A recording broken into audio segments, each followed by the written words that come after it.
ومن أحسن قولا ممن دعا إلى الله وعمل صالحا وقال إنني من المسلمين।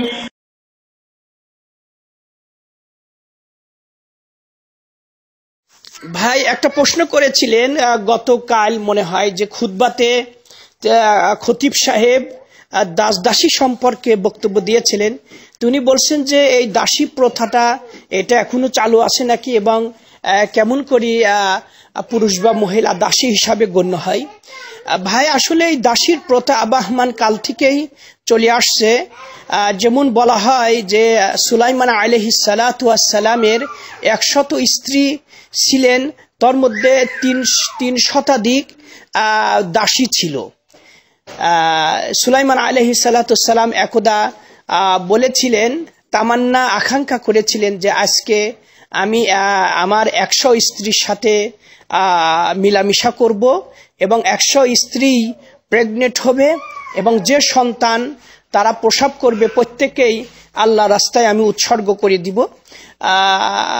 আমাদের নবী মুহাম্মদ সাল্লাল্লাহু আলাইহি সাল্লাম বললেন যে আসলেই সুলাইমান আলাইহিস সালাম 100 স্ত্রীর সাথেই তিনি মিলন করেছিলেন, কিন্তু ইনশাআল্লাহ বলেন নাই, এই জন্যই আল্লাহ তাকে সন্তান দান করেন নাই, মাত্র একটা সন্তান দিয়েছিলেন, সেটাও আবার অ্যাডনর্মাল হয়েছিল।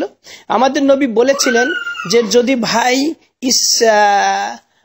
সুলাইমান সেই দিন যদি ইনশাআল্লাহ বলতেন তাহলে আল্লাহ রাব্বুল আলামিন নিশ্চয় তিনি যে তামান্না বা আকাঙ্ক্ষা পোষণ করেছিলেন সেই অনুপাতে আল্লাহ রাব্বুল আলামিন তাকে হয়তোবা অনুরূপ দান করতেন। তে এই দাসী প্রথা আগে থেকে সে ইব্রাহিম আলাইহিস সালাতু সালামকে হাজেরা দাসী হিসাবে তাকে হাদিয়া তৎকালীন যুগের শাসক, মিশরের শাসক তাকে দিয়েছিলেন। তো এই দাসী প্রথাটা আবাহমান কাল থেকে চলে আসছে। আসলে মূলত দাসী এটা মানে অনেক আগে থেকে চলে আসে একটা নিয়ম। তাছাড়া হচ্ছে রাসূল সাল্লাল্লাহু আলাইহি ওয়াসাল্লামের যুগে যখন ইসলাম আসলো তখন এই দাসী আগের থেকেই ছিল, কিন্তু কিছু মুসলমানরা যে যুদ্ধ করেছিল এই যুদ্ধে মূলত মুসলমান যদি জয়লাভ করত,